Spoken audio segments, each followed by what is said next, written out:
The next is revenue recognition. Clear? The next is revenue recognition concept. Revenue recognition concept. Revenue recognition concept means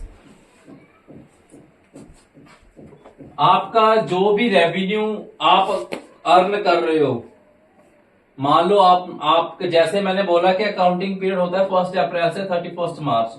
तो मान लो आपने मार्च महीने में कोई सेल करी, रेवेन्यू का मतलब इनकम, रेवेन्यू का मतलब इनकम। आपने मान लो मार्च महीने में कोई सेल करी, तो उसको उसका पैसा मिला है या नहीं मिला, that is a different matter, that is different thing. आपने मार्च महीने में सेल कर दी, गुड्स को बेच दिया, वो उसके पास चले गए, बट उसका पैसा आपको आया अप्रैल में। तो रेवेन्यू रिकॉग्निशन कंसेप्ट बोलता है कि आपने जो ट्रांजैक्शंस रिकॉर्ड करनी है, the transaction you need to recorded for your sale will be part of the March month, not April month. It will not be recorded on a cash basis, it will be recorded on accrual basis. इसमें भी ये लिखा है, the revenue recognition concept defines the stage at which income should be recorded in the books of account. It states the revenue is recognized which is earned and realized even if the actual cash later. Clear? Revenue is recorded when earn, जब आपने earn कर लिया। Ensure income is match with the correct accounting period, prevents overstating and understating profit, review the financial. Clear? अब देखो for example एक entity ने 1 लाख की cell करी मार्च में,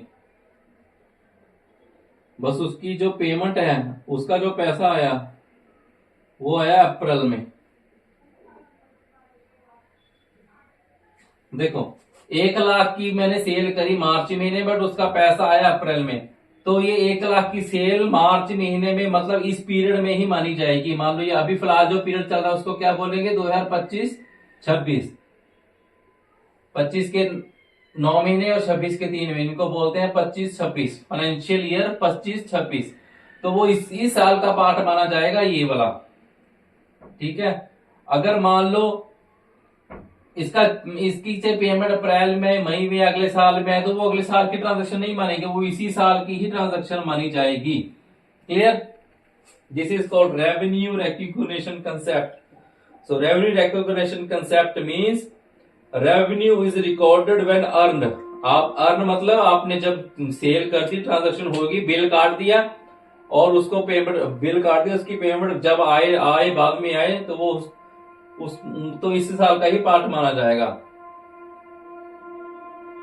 second, the next one is matching concept. Next one is matching concept. Matching concept means expenses are matched with the revenue of the same period.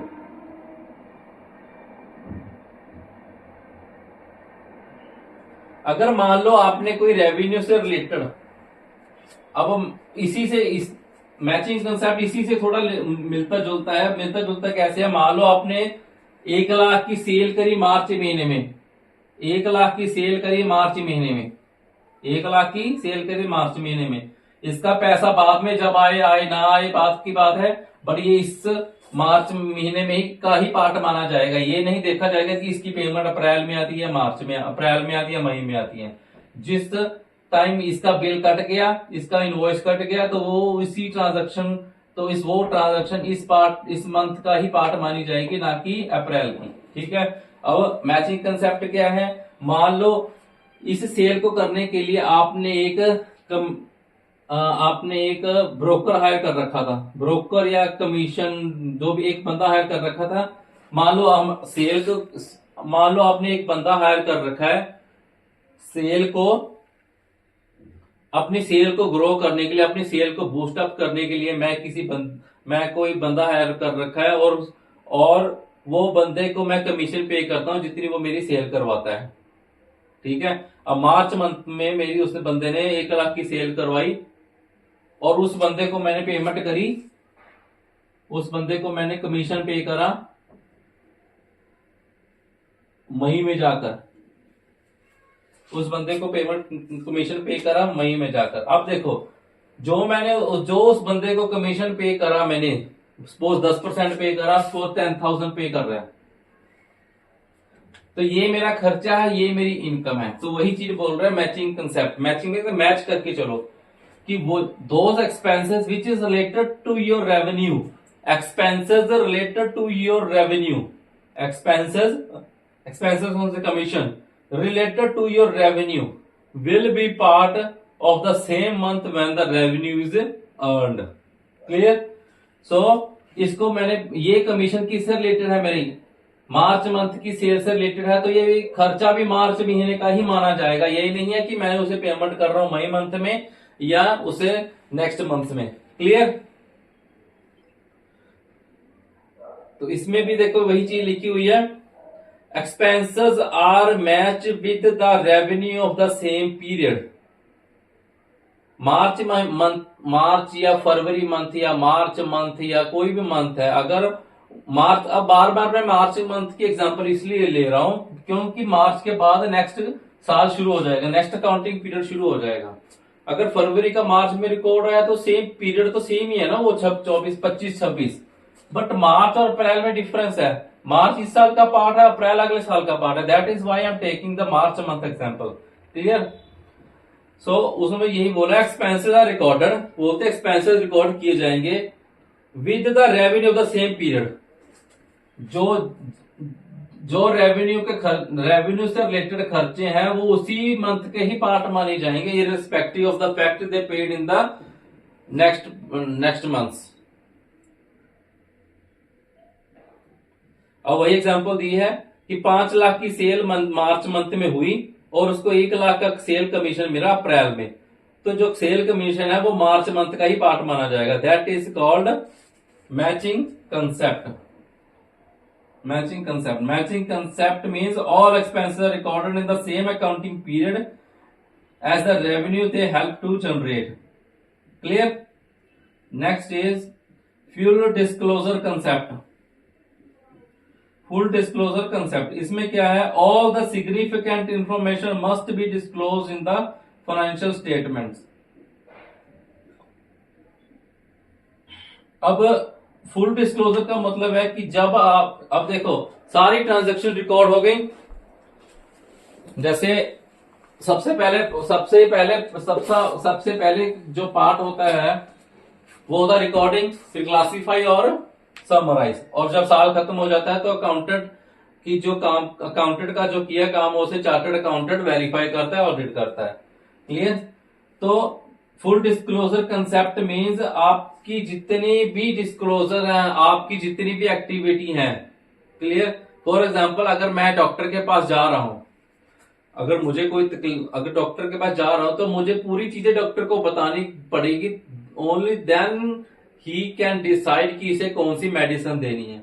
अगर मुझे fever है तो अगर उसे मैं जाकर ये नहीं बताऊंगा कि अगर मालूम मुझे फीवर है, at the same time if someone है, अगर मुझे मेरा कोई और मतलब फीवर भी है या स्टमक इन्फेक्शन भी है, तो मैं डॉक्टर को अगर जाके बोल रहा हूं कि मुझे स्टमक इन्फेक्शन है, फीवर नहीं है, तो वो मैं उसको पूरी चीजें डिस्क्लोज नहीं कर रहा, फुल डिस्क्लोजर नहीं दे रहा। That is full disclosure concept. So वो मेरा उसी ट्रीटमेंट तभी कर पाएगा if he knows the full disclosure of my condition. अगर उसे मैं बोलूंगा या fever as well as the stomach infection, then he will give me the medicines and treatment accordingly. Clear? So in the same manner, full disclosure concept from the business point of view, अगर business पे कोई legal case चल रहा है तो वो भी financial statements में, financial statement means balance sheet and profit and loss, financial statement means उसमें वो मेंशन करना पड़ेगा। जब सीए अपनी रिपोर्ट बनाएगा, चार्टर्ड अकाउंटेंट अपनी रिपोर्ट बनाएगा, तो he will mention this in his report, in his और हर रिपोर्ट दैट कंपनी पे या एंटिटी पे एक लीगल केस चल रहा है। क्लियर? ये एक एग्जांपल दे रहा हूं मैं, ताकि इससे जो इन्वेस्टर है बिजनेस में, जिन्होंने पैसा लगाना है या जिन्होंने बिजनेस के साथ कोई डीलिंग करनी है, उनको पता चल सके कि ये बिजनेस के साथ क्या हो रहा है। क्लियर?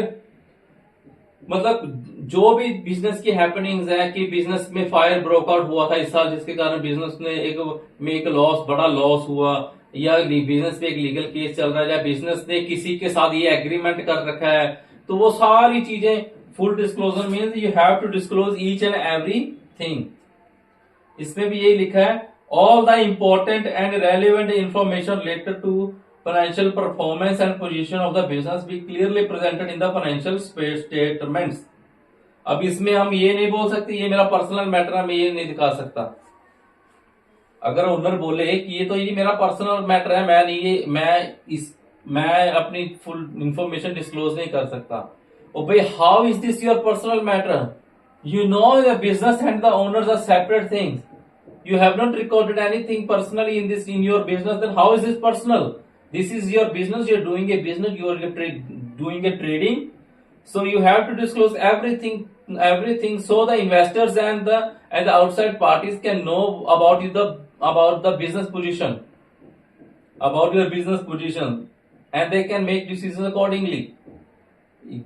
राइट अगर आप बैंक से लोन लेने जाओगे तो बैंक आपको बिना जांच पड़ताल लोन दे देगा, तो he will inspect each and everything. आपकी वो इनकम देखेगा, इनकम टैक्स रिटर्न देखेगा, फाइनेंशियल स्टेटमेंट देखेगा, वो देखेगा आपकी तो देनदारी बहुत है, तो आपको हर चीज इंफॉर्मेशन आपको फाइनेंशियल स्टेटमेंट में डिस्क्लोज करनी पड़ेगी। कोई इसकी लिमिटेशन नहीं है कि आप उसको नहीं पता, ये चीज मना नहीं कर सकते हैं। Clear?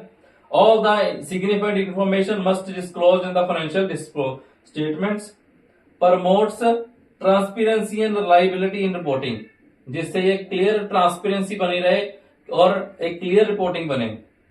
Help users make informed financial statement including notes explanation for better understanding. इसमें आप नोट्स बना सकते हो।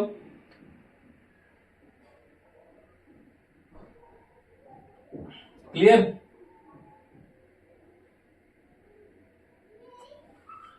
Next is consistency concept. Consistency concept means आपको हर साल कंसिस्टेंट रहना पड़ेगा।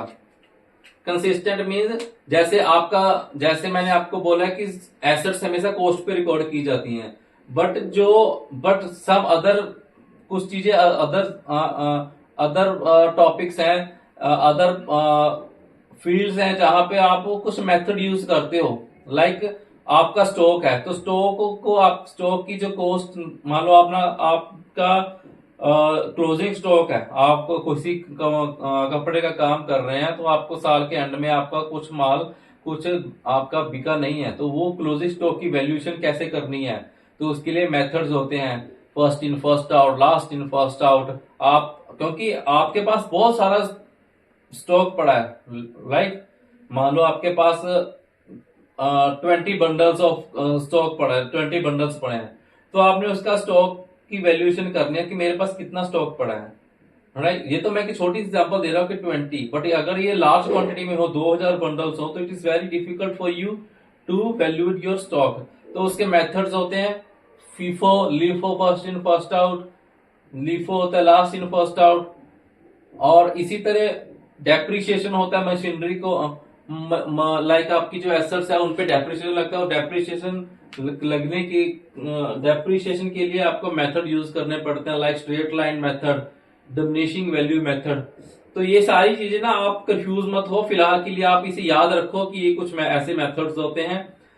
इन the next videos when we will start the practical part, each and everything will be clear to you. Clear? तो कंसिस्टेंसी मीन्स आपको कंसिस्टेंट रहना पड़ेगा। ये नहीं है कि आप इस साल ये मेथड यूज कर रहे हो, अगले साल कुछ और यूज कर रहे हो। The same accounting method should be use each year. The same accounting method should be use each year. ऐसा नहीं इस साल आप ये कर रहे हो, अगले साल वो कर रहे हो, आप हर साल मेथड चेंज करते जा रहे हो, ऐसा नहीं होना चाहिए। The same accounting method should be use each year. इससे तभी आप कंपैरिजन कर पाओगे पिछले पीरियड से। अगर मैं 5 साल का डाटा देख रहा हूं, अपने 5 साल का पिछले डाटा देख रहा हूं, प्रॉफिट एंड लॉस देख रहा हूं, वो तभी एक अच्छी पोजीशन दे पाएगा, तभी एक वेल कंपैरेटिव रिपोर्ट दे पाएगा अगर उसमें सारी चीजें कंसिस्टेंटली मैंने यूज करी हैं। अगर मैं पहले साल में स्ट्रेट लाइन मेथड यूज करूं, दूसरे में डिमिनिशिंग में, तो how this things can be compared? Clear? तो वो चीजें कंपेयर नहीं हो सकती। कंपेरिजन उस चीज का ही होएगा जो जिसमें कंसिस्टेंसी हो।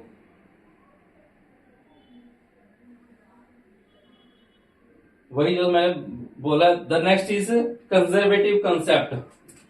कंजर्वेटिव कंसेप्ट,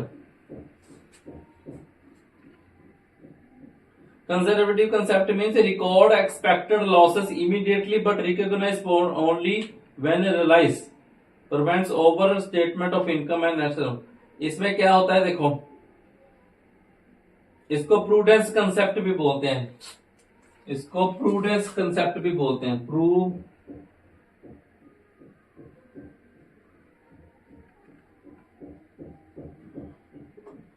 प्रूडेंस कंसेप्ट भी बोलते हैं।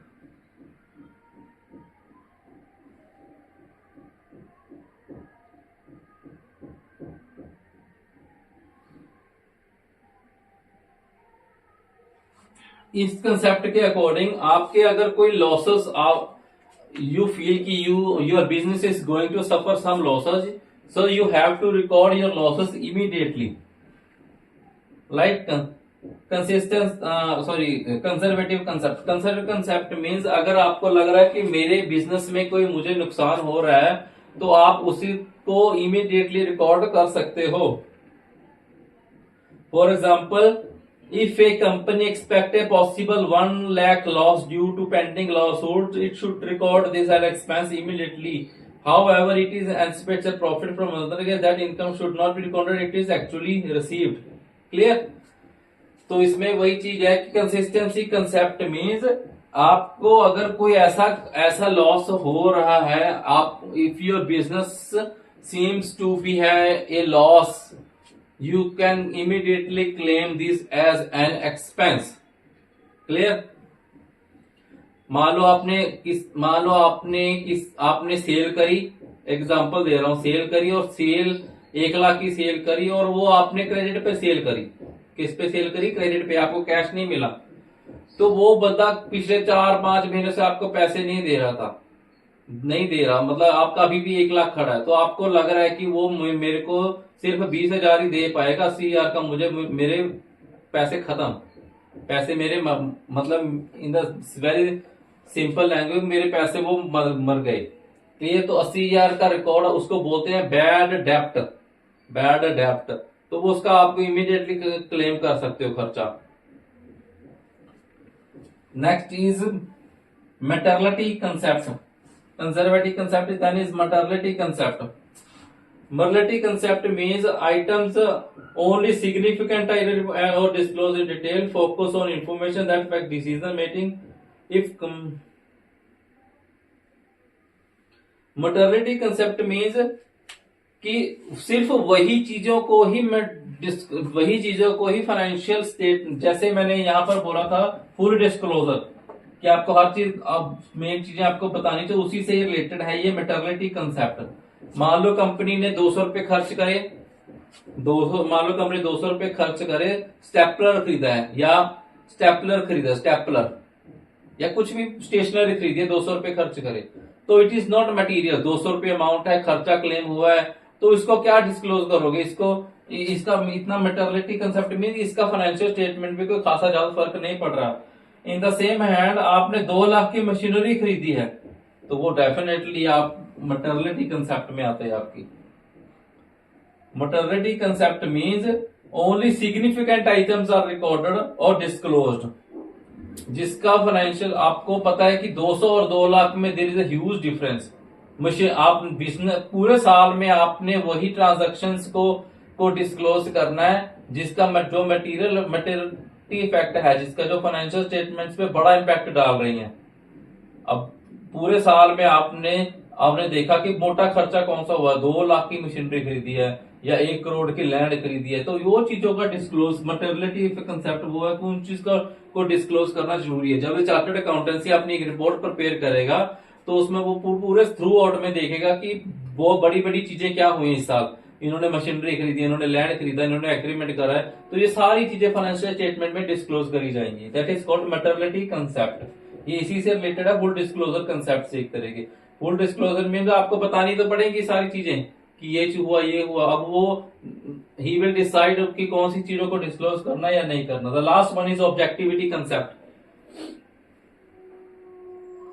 Objectivity, all transactions should be supported by reliable evidence If company purchase goods 50, they must be recorded based on the supplier invoice. Invoice is objective proof of the purchase and ensure the record is accurate and verifiable.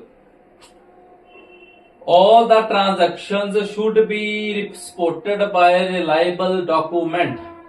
जितनी भी आप accountant transactions record करेगा उसका उसके पास proof होना चाहिए और उस प्रूफ को उसको वेरी सेफली या डॉक्यूमेंटेड वे में सेव करके रखना पड़ेगा.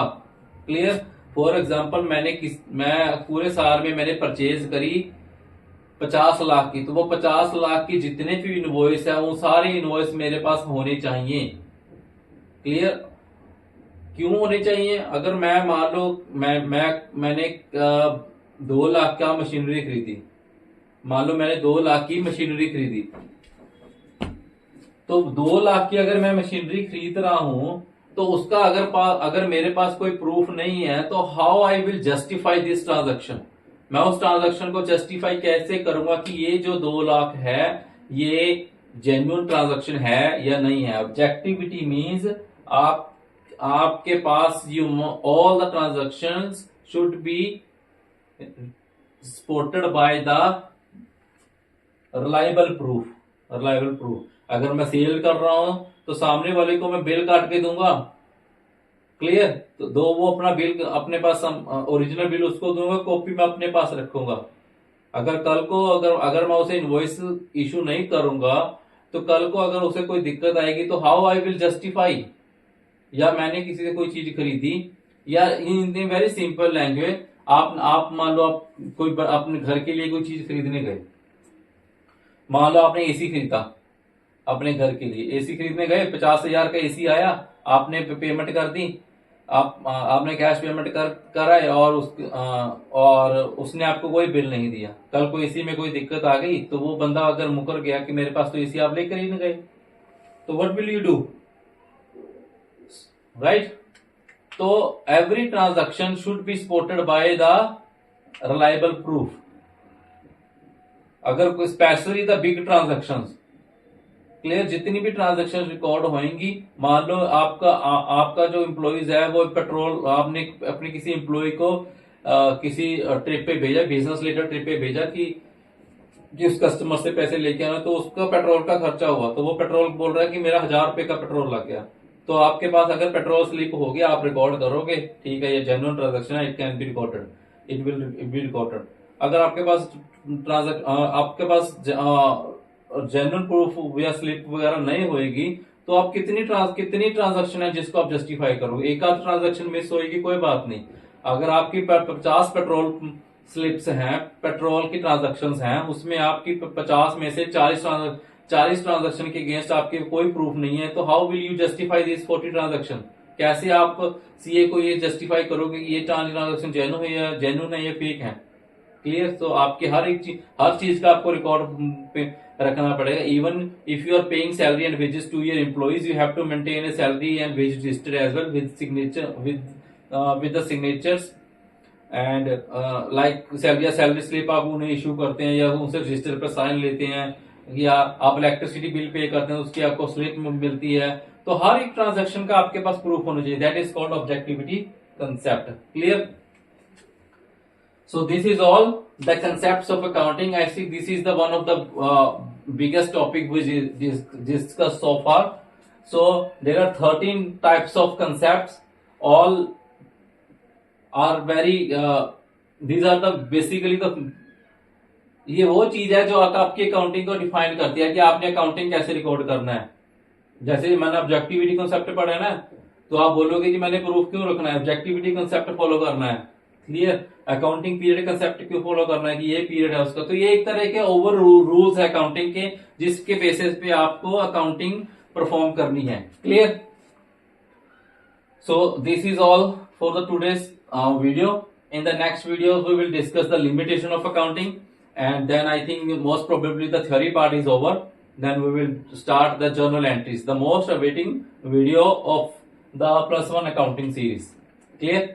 So if anyone has any doubt, he or she can comment in the comment box, then I can respond accordingly, and we'll discuss the if required in the next video as well. Thank you guys.